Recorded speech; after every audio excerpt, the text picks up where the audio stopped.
کیسے ہوگا یہ آپ کو بتاتا ہوں. وہ کہتے ہیں بھائی بات یہ ہے، یہ لوگ دنیا میں جہاں جاتے ہیں سب سے پہلے وہاں مسجد بنے گی اور ایک مدرسہ بنے گا. سارے مل کے چندہ کر کے سب سے پہلے کیا بنائیں گے؟ کیونکہ غیر مسلم کنٹریز ہے نا بھائی، مسجد سے تعلق ختم ہوا تو نوجوانوں کا اسلام سے تعلق ختم. بھائی یہاں جیسے ہی اسٹے ہوا سب سے پہلے کیا بنے گی؟ مسجد اور ایک مدرسہ. اور اپنے خاندان کا بچہ عالم بنے گا.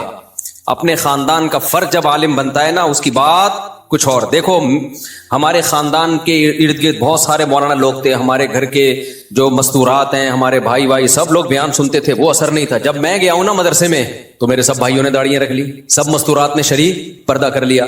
تو یہ انسان کی فطرت ہے کہ اپنے گھر کا فرد جب دین کی طرف جاتا ہے یا عالم بنتا ہے اس کی بات کا اثر لوگ زیادہ لیتے ہیں. کسی کو تبلیغ جماعت سے نفرت ہے نا، اپنے بھائی کو بھیج دو، نفرت ختم. کیونکہ آپ کا بھائی جا رہا ہے نا، تو انسان کی نیچر ہے، وہ اپنے خاندان کو برا بلا نہیں کہہ سکتا. ہمارے ایک دوست تھے جماعت اسلامی کو بہت برا بلا کہتے تھے. ان کی شادی ہو گئی کسی ایسی لڑکی سے جو جماعت اسلامی کی تھی. شادی کے بعد ہم ملنے کے لیے گئے تو کسی نے ان کے سامنے جماعت اسلامی کی برائی کی. کہتے ہیں نہیں بھائی ایسا نہیں ہے، اتنے برے نہیں ہوتے، بہت اچھے لوگ ہیں، دین کی بڑی خدمت کر رہے ہیں. تو اس نے کہا لے گا سسرال بن گیا نا. یہ فطرت ہے انسان کی. نبی صلی اللہ علیہ وسلم نے جو اتنی ساری شادیاں کی ہیں نا، اس کی ایک بہت بڑی وجہ یہ تھی کہ عرب کے سرداروں کی بیٹیوں سے شادی کر لی، تاکہ وہ سردار جو اتنے دشمن تھے جب ان کی بیٹیوں سے شادی ہو گئی تو ان کی دشمنی ختم. یہ بھی سیاست تھی. نکاح اس لیے بھی کیا جاتا ہے دشمنیاں ختم کرنے کے لیے. تو بہت ساری مصلحتیں ہیں. تو اب گجراتی لوگ کیا کرتے ہیں، جہاں جائیں گے مسجد بنائی، مدرسہ، اور مدرسے میں اپنا پیسہ لگائیں گے اور پھر اپنے بچوں کو مدرسے میں داخل، اسکول بھی پڑھائیں گے تاکہ تعلیم بھی ہو، ساتھ ساتھ مدرسہ بھی پڑھو گے، دونوں تعلیمیں چلیں گی ساتھ ساتھ. اس کا نتیجہ کیا نکلے گا؟ اسکول سے صرف تعلیم ملے گی، ماحول نہیں، ماحول مدرسے والا. تو اس طرح سے انہوں نے جوڑ کے رکھا ہوا ہے اپنی لوگوں کو. تو کہاں سے کہاں بات چلی گئی. خیر جب انسان ٹریولنگ کرتا ہے بہت کچھ یار، کہاں کہاں افریقہ کے جنگلوں میں تبلیغی جماعت کا کام نظر آتا ہے. باہر ملکوں میں جا کے کوئی پہاڑ پتھر نہیں چھوڑا یار. جس جنگل میں ہم ہرن مارنے گئے وہاں جنگل میں جماعتیں پہنچی ہوئی ہیں. ابے آدمی حیران ہوتا ہے یار کیا ہو بھائی، جنگلوں میں جماعتیں پہنچی ہوئی ہیں، وہاں کالوں پہ محنت ہو رہی ہے، اتنے بلیک اندھیرے میں نظر ہی نہیں آتے. تو اللہ معاف فرمائے، یعنی بہرحال وہ اس کو خوبصورتی سمجھتے ہیں، وہ اس کو خوبصورتی سمجھتے ہیں. ان میں محنت ہو رہی ہے، اتنا پسماندہ طبقہ، غریب طبقہ، ان پہ محنت ہو رہی ہے.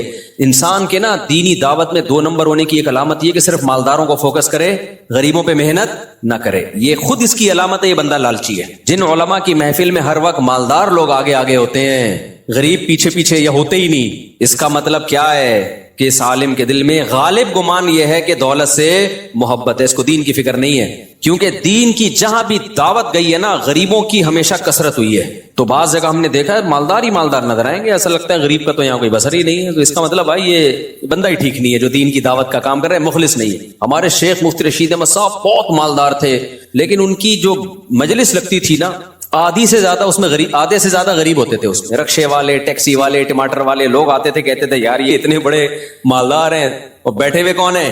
غریب لوگ. ہمارے حضرت نے میرے سامنے ایک ٹھیک ٹھاک مالدار آدمی کو پیچھے بٹھایا، بہت بڑے سیٹ تھے، آگے بیٹھے ہوئے تھے، اور کچھ غریب علماء پیچھے بیٹھے ہوئے تھے. علماء تھے لیکن غریب تھے. انہوں نے فرمایا علماء کی عزت زیادہ ہے اسلام میں، تو آپ تھوڑا سا پیچھے بیٹھ جائیں، ان کو آگے کریں. لیکن وہ بھی نیک آدمی تھا، اٹھ کے پیچھے چلا گیا آرام سے. تو انہوں نے فرمایا جب اصلاح کے لیے آئے ہو نا تو پھر آپ کی اصلاح یہی ہوگی کہ آپ نے کہاں بیٹھنا ہے؟ پیچھے بیٹھنا ہے.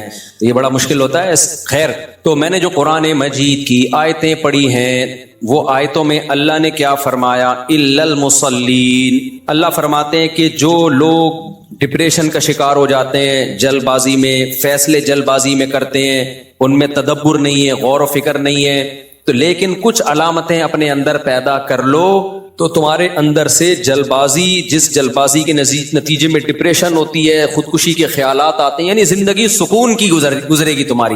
اس کے لیے چند کام کرنے پڑیں گے. نمبر 1، نماز کی مکمل پابندی.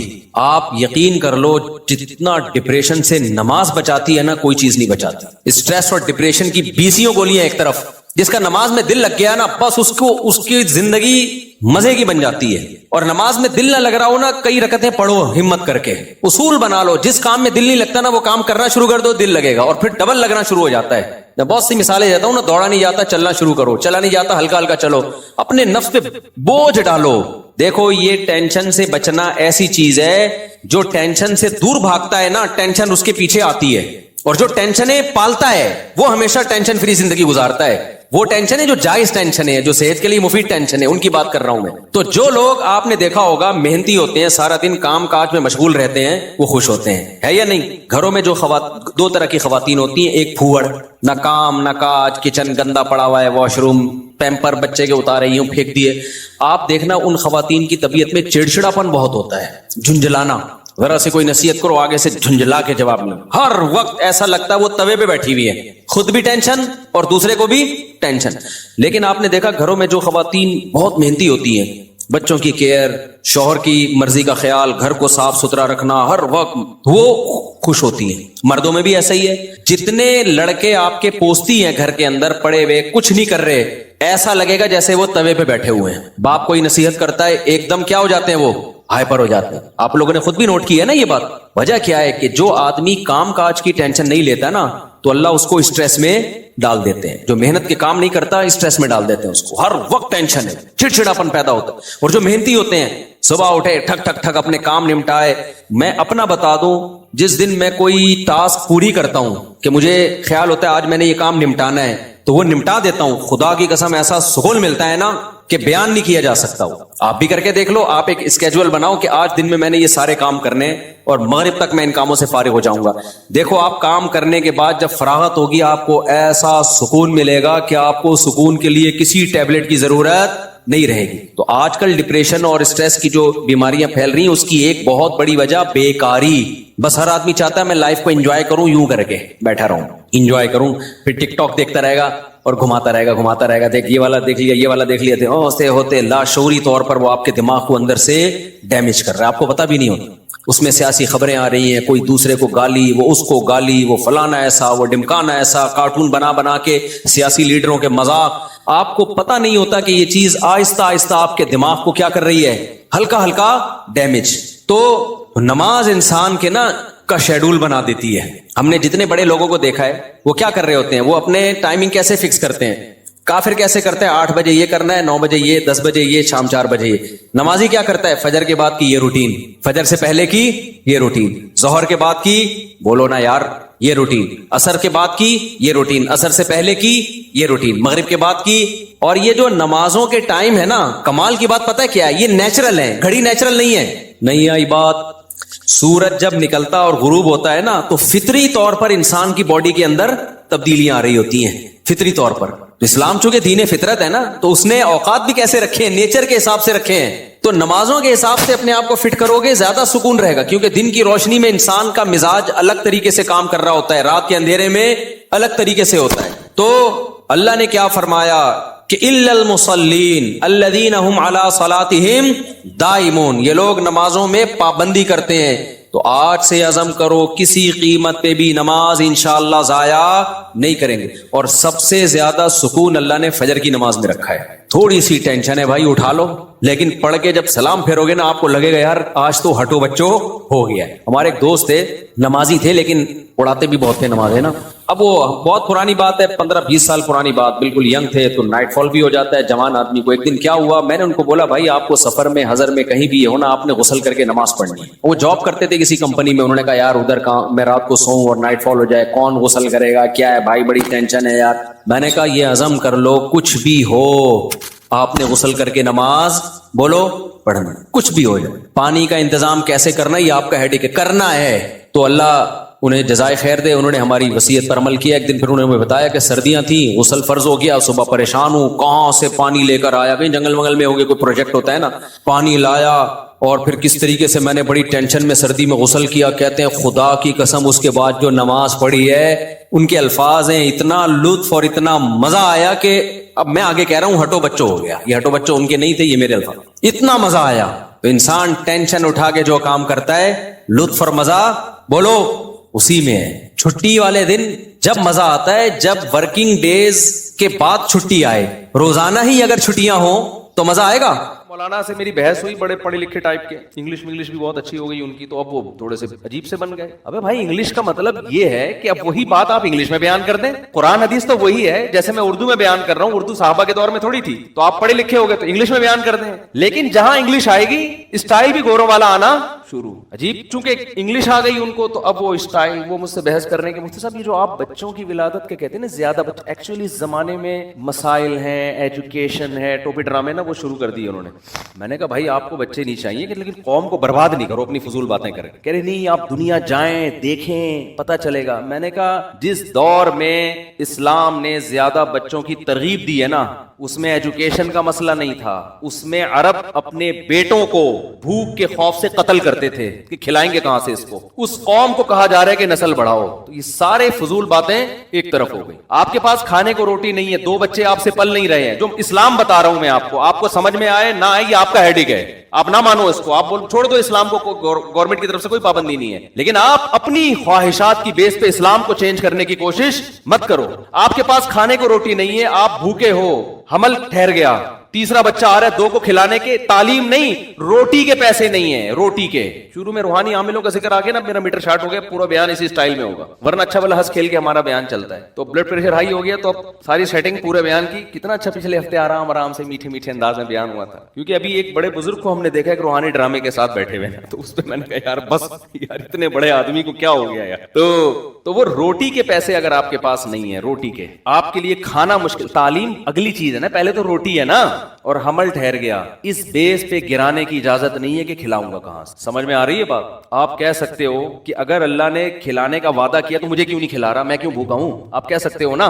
ارے قرآن کہتا ہے کہ اپنی اولاد کو اپنے ہاتھوں سے قتل مت کرو, نحن نرزقکم وإیاہم, ہم تمہیں بھی روزی دیں گے اور ان کو بھی. تو انسان کہتے ہیں اللہ روزی نہیں ہے تبھی تو ٹینشن میں ہوں, بے روزگاری, دھکے کھا رہا ہوں, ادھر جا رہا ہوں ادھر جا رہا ہوں, مسائل ہیں, اور تو کہہ رہے میں دوں گا. کیا خیال ہے, تو کہاں سے دے رہا ہے, یہ تو ایک نئی ٹینشن ہوگی. میرے پاس فون آتے ہیں, بھائی اب 2 بچے ہیں, مفتی صاحب حمل ٹھہر گئے, کیا کریں بھائی, یہ تو ہمارے تو فیسیں ہی پوری نہیں ہو رہی, ہمارے تو خرچے پورے نہیں ہوگی. میں کہتا نہیں, اس بیس پہ آپ نہیں گرا سکتے, صبر کریں بس, اللہ پہ توکل. یہاں توکل فرض ہے. سوال یہ پیدا تو اللہ نے تو وعدہ کیا تھا, اللہ کھلائے گا تو کھلا کیوں نہیں رہا. آئی بات خوب سمجھ لو, اللہ نے جو وعدہ کیا نا کہ کھلاؤں گا, اس کا مطلب پتہ ہے کیا ہے, آپ کو سن کے افسوس بہت ہوگا. اس کا مطلب ہے اگر میں چاہوں گا میں کھلاؤں گا, اگر میں چاہوں, نہیں چاہوں گا تو نہیں کھلاؤں گا, اس کا یہ مطلب. سمجھ رہے ہو؟ اب سوال پیدا ہوتا ہے اللہ پھر ایسے وعدے کا فائدہ کیا, یعنی یہ تو وعدہ ہی نہ ہوا نا. دیکھو قرآن میں جہاں بھی اس طرح کے الفاظ ہے نا, اللہ نے دنیا میں کسی چیز کا وعدہ کیا ہے, اس کے آگے انشاء کا لفظ خود بخود لگا ہوا ہے. مثال کے طور پر میں اور اس اشکال کو مضبوط کر کے بیان کرتا ہوں. قرآن نے صحابہ کرام کو کہا کہ جب مشرکین مکہ کو حرم سے نکال دو, جب مکہ فتح ہوا نا تو 4 مہینے ہیں یہ لوگ حرم میں رہ سکتے ہیں, اس کے بعد حدود حرم سے قیامت تک کے لیے حرم میں مشرک کا داخلہ ممنوع. صحابہ کو اشکال ہوا کہ اللہ ہم تو غربت میں آ جائیں کیونکہ ہماری تجارتیں ہیں ان سے. بھائی اگر بڑے بڑے تاجر مشرکین میں بھی تھے نا تو ہماری تجارتیں ہیں تو یہ غربت میں آ جائیں گے. اللہ نے فرمایا ان خفتم عائلۃ فسوف یغنیکم اللہ من فضلہ, انشاء ہے کہ نہیں ہے, اگر تمہیں غربت کا خوف ہے تو اللہ نے چاہا تو اپنے فضل سے تمہیں غنی کر دے گا. ایک ہی آیت, ابھی میں ان سب کا ایک مفہوم بیان کرتا ہوں, اس سے سارے اشکال حل ہو جائیں گے انشاءاللہ. فسوف یغنیکم اللہ من فضلہ ان شاء, اگر اللہ چاہے گا تو اپنے فضل سے تمہیں غنی کر دے گا. نکاح کے بارے میں بھی یہ الفاظ ہیں, نکاح کرو, یہ نہ دیکھو کہ غریبوں کے امیروں. کیوں؟ اللہ کہتے ہیں ان یکونوا فقراء یغنیہم اللہ من فضلہ, نکاح کر لو, فقیر ہو گئے تو اللہ اپنے فضل سے غنی کر دے گا. سوال پیدا ہوتا ہے, بعض تو ہم نے دیکھے ہیں کنوارے تھے تو پیسے والے تھے, شادی ہوتے ہی بعض ایسے, اگرچہ اکثریت ایسی نہیں ہے, اکثریت کے تو روزی میں اضافہ ہوتا ہے, لیکن بعض ایسے واقعات ہیں ادھر شادی ہوئی ادھر دیوالیہ نکل گیا, بیگم ہی چور تھی معاذ اللہ, وہ ساری جائیدادیں کھا گئی. بعض دفعہ تو یہ بھی ہوتا ہے نا, ارے بعض دفعہ ایسے ہوتا ہے آپ نے شادی کی, میرا بیان سن کے کہ یار اس سے مال میں کیا ہوگا, برکت ہوگی, اضافہ ہوگا. شادی کی بیگم صاحبہ کوئی خدا نخواستہ کوئی چور خاندان سے ان کا تعلق, ایسے لوگ ہیں ہمارے علم میں, پورا زیور کھا گئی, سونا کھا گئی جو مہر میں دیا تھا, اور بھی چیک سائن کروا کے پوری جائیدادیں کھا کے آپ روڈ پہ گٹر کے ڈھکن پہ بیٹھے ہوئے اور 4 شادیوں کے فضائل بیان کر رہے ہیں. ایسے واقعات ہوتے ہیں. ظاہر ہے آپ کو خیال ہوگا کہ یار اگر اللہ اللہ نے تو وعدہ کیا ہے کہ میں نکاح پہ غنی کر دیتا ہوں, تو یہ غنی تو نہیں ہو رہا. ایسے واقعات ہیں, بچہ پیدا ہوا, پہلے ایک کا خرچہ نہیں تھا, اور مسائل کھڑے ہو گئے, ایسے واقعات ہوئے, سمجھ میں نہیں آ رہی میرا خیال ہے. اسی طرح قرآن کہتا ہے وما من دابۃ الا علی اللہ رزقها, زمین پہ کوئی چوپایا ایسا نہیں ہے جس کا رزق اللہ کے ذمہ نہ ہو. لیکن ہم دیکھتے ہیں جانور بھوک سے مرتے ہیں, سمجھتے ہو, جانور بھی بھوک سے مرتے ہیں. ایسے جانور ہیں, انسانوں کی خطاؤں سے بھی مرتے ہیں. تو خوب سمجھ لیں قرآن میں جہاں بھی اس قسم کے وعدے ہیں اس کا مطلب ہے اگر میں چاہوں گا. اب سوال پیدا ہوتا ہے کہ اگر اللہ کے چاہنے سے ہی ہے تو پھر وعدہ تو وعدہ نہ رہا نا. دیکھو آپ نے کسی مزدور کے ذمہ ایک کام لگایا, مزدور کو آپ نے کہا کہ یار یہ 10 فٹ کا گڑھا کھود دے, میں تجھے 1 کروڑ روپے دوں گا. پہلے آپ نے کہا میں تجھے 1 لاکھ روپے دوں گا, اس نے کہا نہیں. آپ نے کہا چل 1.5 کر لے, اس نے کہا نہیں. آپ نے کہا 1 کروڑ دوں گا. ایک دم جوش میں آئے گا نا, اور ایک دم جوش میں آئے گا یار 10 فٹ گڈھے کے 1 کروڑ. آپ نے کہا اگر میں چاہوں گا, وہ کھودے گا نہیں. آئی بات سمجھ, وہ کہے گا بھائی تو چاہے گا کیا مطلب, اگر تو نہیں چاہ. میں نے ایک صاحب سے پیسے کوئی چیز بیچی نا, تو پتہ نہیں 1 لاکھ کی تھی 1.5 لاکھ کی تھی. انہوں نے کہا میں آپ کو کل پیمنٹ دوں گا. میں نے کہا بھائی آپ مجھے کیا پتا یار, میں آپ کو جانتا نہیں ہوں, آپ مارکیٹ سے شارٹی ہو جاؤ. ہم بعض دفعہ اپنا بکرے بیچ کے آ رہے ہوتے ہیں, دمبا کسی کو پہنا کے آ رہے ہوتے ہیں, لوگ ہمیں پہناتے ہیں, پھر اپنے دوسروں کو پہنانا پڑتا ہے, ٹھیک ہے. تو کہتے نہیں اللہ نے چاہا تو میں کل دے دوں گا. میں نے اگر اللہ نے نہیں چاہا تو میں کیا کروں گا, بتا میں تجھے کہاں تلاش کروں گا. اگر مجھے یقین ہو کہ اللہ چاہے گا کہ تو مجھے دے گا, اللہ چاہے گا کہ تو مجھے دے گا, تو میں 1 دن کیا میں 1 مہینہ انتظار کر لوں گا. لیکن اگر اللہ نے نہیں, اللہ نے تو مجھے نہیں بتایا کہ میں چاہوں گا کہ نہیں چاہوں گا. اگر اللہ نے نہیں چاہا تو میں تو تجھے فون کروں گا بھائی میرے پیسے دے, تو کہے گا اللہ نے چاہا ہی نہیں, کیا کہ ہمیں کیا ملے گا. اب جب ہم لوگوں کے بارے میں یہ بات سوچتے ہیں یار یہ کیوں اٹک رہا ہے یہاں پہ, یہ اللہ نے چاہا نا تو ہمارا مائک سسٹم ایک دن انشاءاللہ ٹھیک ہو جائے. تو اب شکر ہے صحیح ہو گیا, بس بیٹھ جائے, بڑے خراب نہ ہو جائے. تو اب سوال پیدا ہوتا ہے کہ اللہ نے جو اتنے وعدے کیے, یہ کرو گے تو یہ ملے گا, یہ دنیا کے وعدے, تو اس میں علماء کہتے ہیں ہر وعدے کے ساتھ یہ جڑا ہوا ہے انشاء. اللہ نے رزق کا وعدہ کیا, اللہ کے ذمے, اور اللہ دے گا بشرطے کہ اللہ چاہے گا. تو اب اللہ چاہے گا ہی, پر جب چاہت پر ہی ہے تو پھر مطلب کیا ہوا. تو یاد رکھو یہاں جو اللہ چاہے گا مطلب وہ نہیں ہے جو ہم سمجھ رہے ہیں, اس کا وہ مفہوم نہیں ہے جو ہم کلام الناس میں, عام لوگوں کے کلام میں مفہوم لیتے ہیں. علماء کہتے ہیں جہاں بھی قرآن میں آتا ہے نا, قرآن میں آیا کہ مشرکین کو حدود حرم سے نکال دو, غربت کا خوف ہے تو اللہ چاہے گا تو غربت دور کر دے گا. تو یہاں اصل میں یہ سمجھایا جاتا, نکاح کرو, فقر کا خوف ہے تو اللہ چاہے گا تو فقر دور کر دے گا. یہاں اصل میں یہ فلسفہ سمجھایا جا رہا ہے کہ غنا اور غربت اس کا نکاح سے تعلق نہیں ہے, اس کا اللہ کی چاہت سے تعلق ہے. اگر نکاح اس خوف سے نہیں کیا کہ میرے پاس پیسے جمع ہو جائیں گے تو اللہ چاہے گا تو ہوں گے, نہیں چاہے گا تو نہیں ہوں گے. تو اللہ کی چاہت حاصل کرنے کے لیے وہ کام کرنا جو اللہ کی مرضی کے خلاف ہو, تو اس میں اللہ کہاں چاہے گا, اور اگر چاہے گا تو تمہارے نقصان کے لیے چاہے گا. پھر وہ سمجھ میں آ رہی ہے بات کہ نہیں آ رہی. اس کا تعلق کیلکولیشن سے, اسباب سے نہیں ہے, اس کا تعلق کس سے, اللہ کی چاہت سے. تو جب آپ کو پتا ہے کہ اس کی جیب سے پیسے میں اس کی مرضی کے بغیر نہیں نکال سکتا, تو اس کو اس کی نافرمانی کر کے اگر میں پیسے نکال بھی لیے میں نے, تو وہ پیسے مجھے راس نہیں آئیں گے, وہ میرے لیے فائدے کے بجائے نقصان. اور اگر اس کو خوش کر لیا اور یہ پیسے مجھے نہیں دے رہا, مجھے پتا یہ غیرت مند آدمی ہے, احسان فراموش نہیں ہے, اس کا مطلب نہ دینے میں میرا ہی فائدہ ہے, یہ مجھے کسی اور طرح سے آزما رہا ہے. سمجھ میں نہیں آ رہی بات, میرا خیال ہے. اس کی مثال ایسے جیسے گناہ, دیکھو رشوت لینے میں پیسے ملتے ہیں زیادہ, حرام کاری میں پیسے زیادہ ملتے ہیں کہ نہیں ملتے, حلال میں اکثر پیسے کم ملتے ہیں انسان کو. لیکن جب آپ نے ناجائز کر کے پیسہ کمایا اور اللہ نے دیا آپ کو, تو یہ یوں سمجھ لیں کہ یہ وہ مٹھائی ہے جس کے اندر زہر کی گولی رکھ کے آپ کو کھلایا جا رہا ہے. یہ اللہ خوش ہو کے نہیں دے رہا, تو اس میں خیر کی توقع آپ نہ رکھیں. اور آپ نے حلال پہ قناعت کر لی اور بالفر رزق نہیں مل رہا, تو یہ وہ زہر ہے جو دیکھنے میں زہر لگ رہا ہے لیکن یہ اینٹی بایوٹک ہے, یہ آپ کی اصلاح کے لیے, آپ کو فائدہ پہنچانے کے لیے, اس میں خیر ہے. یہ کڑوی گولی آپ کے فائدے کے لیے ہے, اور وہ میٹھا لڈو اس کے دشمن اگر مٹھائی کھلا رہا ہے تو وہ مٹھائی میں خیر نہیں ہو سکتی. دوست اگر آپ کو کریلے کا جوس بھی پلا رہا ہے تو آپ کی شوگر لیول کو کنٹرول کرنے کے لیے پلا رہا ہے. نہیں آئی بات, میرا خیال ہے سمجھ. تو یہ جو قرآن کہتا ہے نا نکاح کرو, اگر غریب ہو گئے اللہ مالدار کر دے گا, اس کا مطلب ہے کہ دولت اور امیری کا تعلق اللہ کی چاہت سے زیادہ ہے, شادی بیاہ سے نہیں ہے. تو اگر تم نکاح نہیں کرو گے, عین ممکن ہے اللہ اس سے بھی زیادہ غریب کر دے, اس سے بھی زیادہ غریب. اور نکاح کرنے کے بعد بھی اگر غریب کر رہا ہے تو چاہتا تو اللہ تم امیر کرنا تھا, کیونکہ اللہ نے وعدہ امیری کا کیا ہے. لیکن اگر غریب کر رہا ہے اس میں کوئی مصلحت ہے, وہ مصلحت تمہیں بنانا, تمہارے گناہوں کو معاف کرنا, تم میں توکل پیدا کرنا, اور ناکامی کے نقشوں میں کامیابی پیدا کرنا ہے. دیکھو اس کی سادہ سی مثال میں آپ کو بتاؤں, قرآن میں اس کی بہت مثالیں اس فلسفے کو سمجھانے, کیونکہ ایمان سے اس کا تعلق ہے. جب ایمان نہیں ہے تو یہ چیزیں سمجھ میں نہیں آئیں گی. اس کی بہت آسان مثال, موسیٰ علیہ الصلاۃ والسلام کے بارے میں قرآن کہتا ہے کہ فرعون کے محل میں رہ کر بھی انہوں نے اللہ کی اطاعت کی, اللہ کی نافرمانی بولو نہیں کی نا نافرمانی. اگر موسیٰ علیہ السلام فرعون کی بات مان کے چلتے تو فرعون کے محل میں بڑا زبردست ٹھکانہ ملتا. کیا خیال ہے؟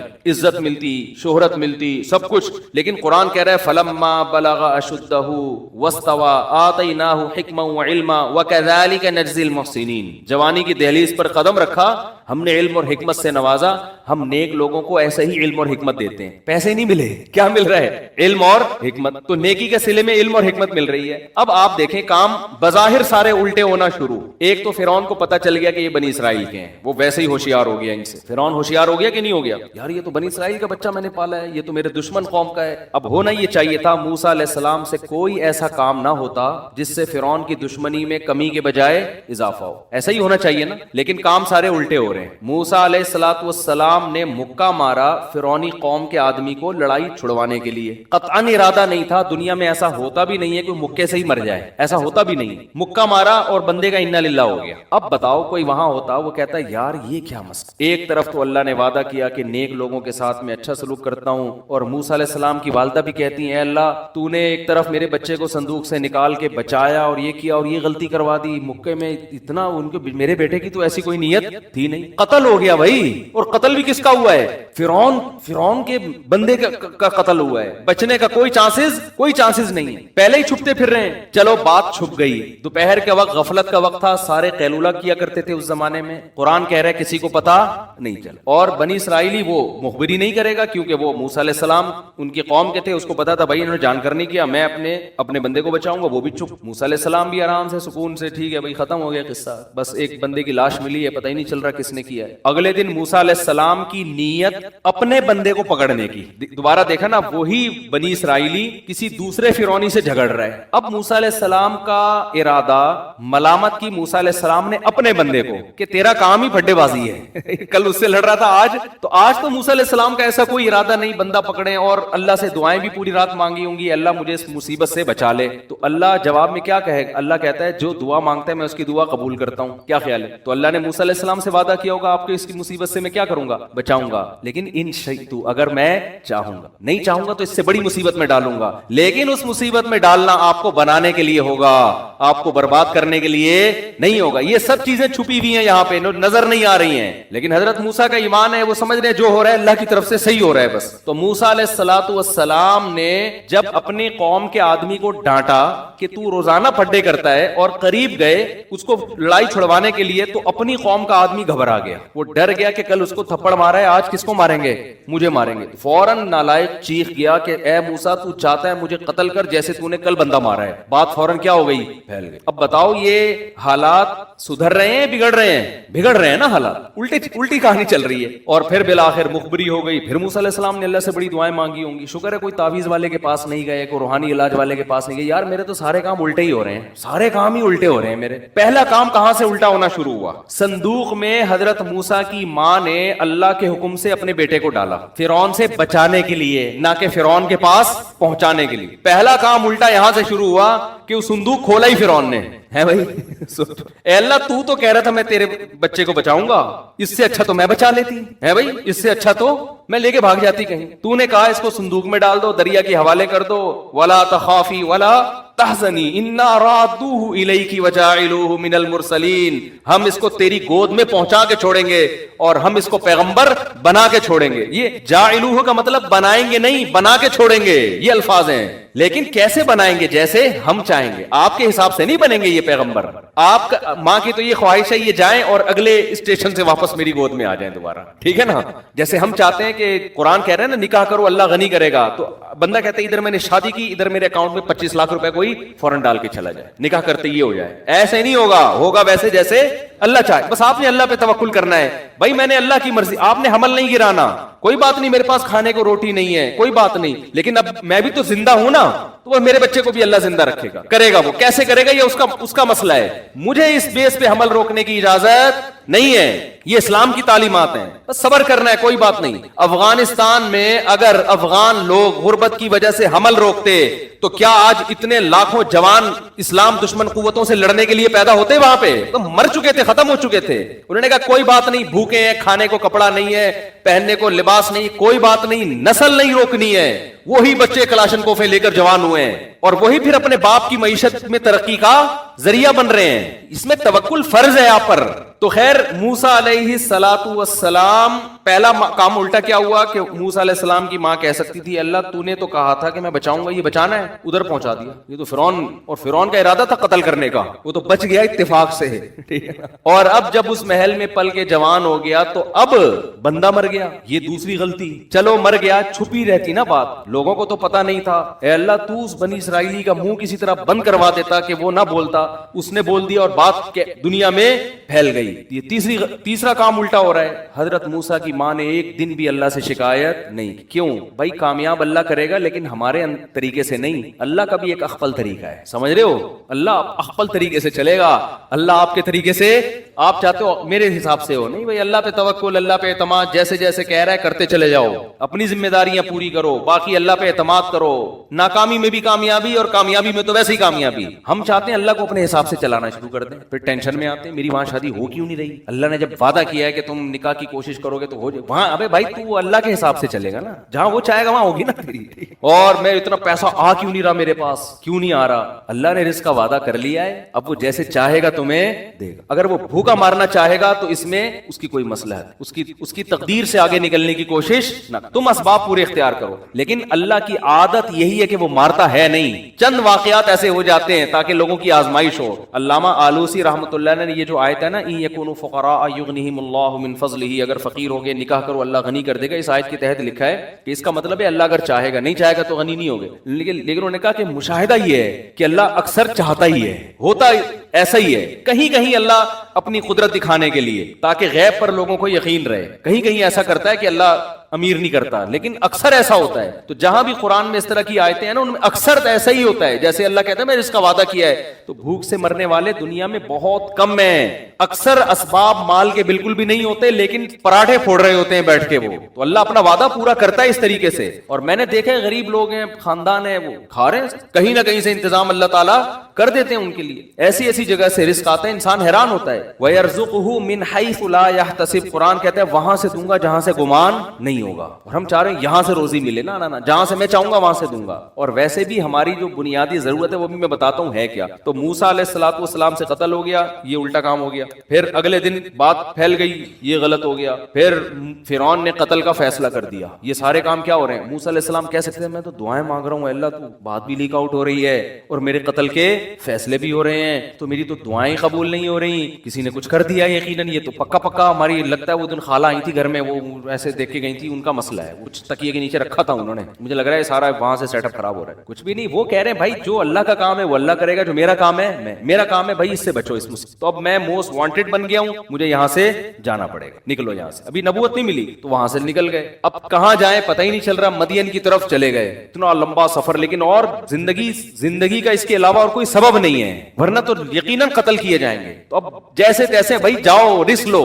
مدین پہنچے ہیں. اب کل ایک وہاں مکہ مکرمہ سے تبلیغی جماعت میں ایک بڑے عالم آئے, بڑی زبردست بات کی انہوں نے بیان میں. مکہ سعودی ہیں, وہ 40 سال سے تبلیغ میں لگے ہوئے, تبلیغ میں سعودی عرب کے عرب بہت زیادہ ہیں. تو انہوں نے بڑی پیاری بات کی. انہوں نے کہا دیکھو اللہ سے ہوتا ہے, اللہ کے غیر سے. تبلیغ والے یہی کہتے رہتے ہیں نا, اس کے لیے بڑی پیاری مثال دی انہوں نے موسیٰ علیہ السلام کی. انہوں نے کہا آپ بتاؤ آپ کے گھر میں کوئی ایسا رشتہ لے کر کوئی بندہ ہے رشتہ لینے کے لیے جو دوسرے کنٹری کا ہو اور موسٹ وانٹیڈ ہو, وہاں سے بھاگا ہوا ہو, اس ملک میں اس پہ قتل کا مقدمہ ہو, روزگار نہ ہو اس کے پاس, اس کے نہ ابا آئے نہ اماں آئے نہ بہن نہ بھائی, ایسے اجنبی اگر شادی کرنا چاہے گا ہو جائے گی اس کی شادی. یہاں تو پڑوسیوں کو نہیں دے رہے ہوتے لوگ, 30 سال سے جانتے ہیں لوگ, کہیں گے بھائی تو پہلے شناختی کارڈ دکھا, نادرا سے وہ کنفرم کریں گے بندہ یہ انگوٹھے کے حساب سے یہی شناختی کارڈ بنتا بھی ہے کہ نہیں بنتا, بالکل اجنبی. لیکن موسیٰ علیہ السلام, ہر انسان کی ضرورت ہے بھائی, نکاح تو ہر آدمی کی ضرورت ہے نا, ورنہ برائیوں کی طرف جائے گا وہ. تو موسیٰ علیہ السلام کی بھی ضرورت, اور موسیٰ علیہ السلام کتنی ٹینشن میں کہ یار میرا تو یہاں کوئی انتظام ہو ہی نہیں سکتا. لیکن جو کام ان کے کرنے کا ہے اس میں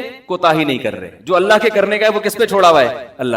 ان کے کرنے کا کام تھا بھائی خدمت کر لو. فی الحال خدمت کی 2 لڑکیوں کی, انہوں نے ابا کو جا کے بتایا, ابا نے گھر بلا لیا, ایسا انتظام ہوا ہے کہ کہہ رہے ہیں ان 2 بیٹیوں میں سے جس سے چاہتے ہو آپ کا نکاح کرتا ہوں. اريد ان انكح احدى ابنتي هاتين, ان 2 میں سے اشارہ کر کے کہا جس سے بولو گے آپ کا نکاح کرا دوں گا. تو یہ صاف اس بات کی علامت ہے کہ اللہ کچھ کرنے میں گراؤنڈ ریئلٹی کا محتاج نہیں ہے, زمینی اسباب کا محتاج نہیں ہے. جہاں اللہ آرڈر دے رہا ہے تو وہاں آپ کو وہ کام کرنا پڑے گا. اس میں آپ یہ نہ دیکھو کہ 3 بچے ہیں تو چوتھا ہو گیا تو کہاں سے کھائے گا, تو 5واں ہو گیا. یہ اللہ کا حکم ہے بھائی, اللہ پہ توکل کرو.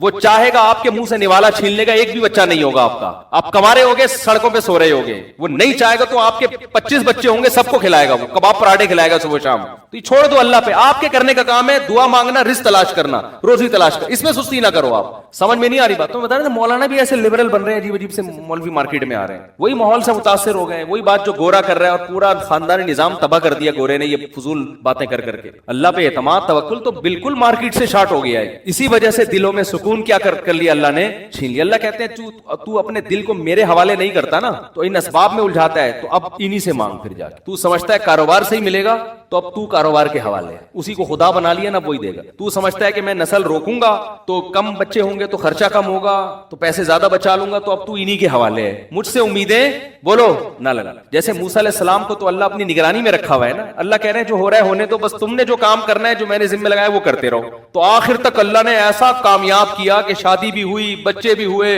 اور جو ناممکن کام تھا فرعون کی سلطنت اکھاڑ کے زمین پہ پٹک دی اور موسیٰ بادشاہ بن گئے ہیں. بھائی بنی اسرائیل کی قیادت کس کے ہاتھ میں آ گئی؟ موسیٰ کلیم اللہ کے ہاتھ میں. وجہ کیا ہے؟ جیسے جیسے کہا جا رہا ہے ویسے ویسے. تو آپ بھی اگر سکون چاہتے ہو نا میرے بھائی, جیسے جیسے اللہ کہہ رہے ہیں ویسے ویسے کرتے رہو, ٹینشن نہ لو. بولو جو ہو رہا ہے صحیح ہو رہا ہے. مریم علیہ السلام کو جیسے جیسے اللہ نے کہا ویسے ویسے کر رہی ہیں. کہا بچہ لے کے قوم کے پاس چلی جانا, اشاروں سے کہہ دینا کہ میرا روزہ ہے. خدا نہ خواستہ آج کسی خاتون کی اس آزمائش میں آتی کہتی اللہ میں کیسے کہہ دوں, میں کیسے کہہ دوں.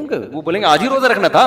وہ اللہ سے بحث کرنا شروع کر دیتی نا, میں کیسے جا کے بولوں گی کہ بھائی میرا آج روزہ ہے. وہ لوگ کہیں گے آج ہی روزہ رکھنا تھا. لیکن مریم علیہ السلام اللہ پہ اعتراض نہیں کر رہی ہیں, جیسے جیسے اللہ کہہ رہے ہیں ویسے ویسے کر رہی ہیں. تو موسیٰ علیہ السلام کا نکاح بھی ہو گیا. پھر اور الٹا کام دیکھو, اب تھوڑی راحت ملی, سکون ملا, 10 سال بکریاں بھی چرا لی, روزی بھی مل گئی, پیٹ بھی بھر گیا. بھائی اب انتظام ہو گیا سب چیزوں کا. اب واپس جا رہے ہیں کہ بھول بھلیاں ہو گیا 10 سال پرانا کیس کون جانتا ہے بھائی, 10 سال پرانا. مجھے اس واقعے میں مزہ اتنا آتا ہے نا کہ میں 20 دفعہ بیان کر چکا ہوں, لیکن دل چاہتا ہے یہ اتنا اس واقعے میں عبرت ہے نا, ایسا مزہ ہے موسیٰ علیہ السلام کے واقعات میں. قرآن نے سب سے زیادہ جس پیغمبر کا تذکرہ کیا ہے وہ سب سے زیادہ. تو اب واپس جا رہے ہیں, راستہ بھلا دیا اللہ نے. الٹا کام ہو گیا کہ نہیں ہو گیا؟ بولو بھائی بتاؤ یار. ہم ہوتے ہیں, ہم جل کے کہتے ہیں یار میرا تو جب بھی کوئی کام سیدھا ہونے لگتا ہے کوئی غیبی طاقت الٹا کر دیتی ہے کام. یہ میرے ساتھ تو یہی ہو رہا ہے نا, لوگ آ کے بتا رہے ہیں مفتی صاحب جس کام میں ہاتھ ڈالو الٹا ہو جاتا ہے کام. کہہ رہا صحیح چل رہا ہوتا ہے, جب میں شروع کرتا ہوں الٹا ہو جاتا ہے. میں کہتا ہوں تو 6 فٹ کا آدمی ہے, ہٹا کٹا لال ٹماٹر, اس کا مطلب تیرے سارے کام صحیح ہو رہے ہیں, ورنہ تو ایسا نہ ہوتا. میری صحت ایسی نہیں ہے جیسی تو نے بنائی ہوئی ہے, اس میں سب صحیح ہو رہا ہے تبھی تو اتنا موٹا تازہ ہو گیا. تو خراب ہو رہا ہوتا تو مر چکا ہوتا اب تک. لیکن دیکھتے ہی نہیں کہ نعمتیں کیا ہیں. بس جو آزمائشیں ہیں ان کو ہوا بنایا ہوا ہے, جو اللہ کی نعمتوں کی برسات ہے ان کے بارے میں سوچتے ہی نہیں ہے. تو موسیٰ علیہ السلام کو اللہ نے کیا کر دیا؟ راستہ بھلا. ہم ہوتے ہم کہتے ہیں ابے یار او شٹ, یہ زبان سے گندا سا لفظ نکالتے ہیں. یہ تو مسجد میں نکالنا بھی میرا خیال ہے جائز نہیں, لیکن مجبور ہوں میں سمجھانے کے لیے. ہم کیا کہتے ہیں 10 سال بعد آدمی اپنی ماں سے ملنے جا رہا ہے اپنی بیوی کو لے کے, تو خوشی خوشی جائے گا نا یار. اب بھول بھلائیں چپکے سے جائیں گے, کسی گاؤں دیہات میں ہم رہنا شروع کر دیں گے, ہنسی نئی زندگی کا اب ہم آغاز کریں گے, ایک نئی لائف. یہی ہوتا نا. اور سوچتے ہوئے جا رہے ہوتے یار یہاں 10 سال تو بکریاں چرا کے گزار دی, اب ایسا کریں گے وہاں جا کے. میں ہوتا یار دمبوں کا بزنس کر رہے ہیں بھائی, اب کہیں چھپڑ میں سرگودا کے کجلے پالنے ہیں. میرے دماغ میں نا کجلا مسلط ہوا ہے. آج بھی میں منڈی گیا, کیونکہ ہمارا ابھی چھوڑو یار, پھر اپنے پرسنل قصے لے کے بیٹھ جاتا ہے. میرا خاندانی دمبا تھا, مارتا بہت تھا, بیچ دیا ہم نے, لیکن اب وہ ویسا مل نہیں رہا میں. تو وہ گارڈ کو مارا اس نے, ہمارا جو گارڈ ہے شمس, اس کو سنائی نہیں دے رہا تھا 3-4 دن تک. میں بات کرتا ادھر سے بات کرو تو جواب دے گا, ادھر سے اس طرف سے بات کرو تو جواب ہی نہیں دے گا. تو کہنے لگا دمبے نے مارا ہے, بہت ٹارزن بن گیا. تو پھر ہم نے بیچ دیا اس کو, لیکن اب اس ٹائپ کا مل نہیں رہا. تو شیخ چلی کی طرح نا ہم سوچ رہے ہوتے, شیخ چلی نا سر پہ انڈے رکھ کے جا رہا تھا, تو اس کے جو سیٹھ نے اس کو سر پہ انڈے رکھوائے. پہلے دیسی انڈے ہوتے تھے, ان سے چوزے بھی نکلتے تھے. تو شیخ چلی نے سوچا ابے اگر تو یہ انڈے لے کے بھاگ جا تھوڑی دیر کے لیے, فرض کر تو انڈے لے کے نکل لے یہاں سے, یہ 100 انڈے ہیں, بھاگ کے نا کہیں چھپ جانا, ان 100 انڈوں پہ مرغی بٹھانا, مختلف مرغیاں, 100 چوزے نکلیں گے, پھر کچھ نر ہوں گے کچھ مادہ ہوں گے, تھوڑے بڑے ہو جائیں گے تو مرغے بیچ دوں گا, مرغیاں رکھوں گا, پھر بریڈنگ ہوگی اس سے, پھر اتنے انڈے کیلکولیشن کرتے کرتے پھر ایک دن آئے گا میرا پورا پولٹری فارم ہوگا. پھر میں مرغیوں کا بزنس سوچتا ہوا جا رہا ہے, پھر میرا بزنس,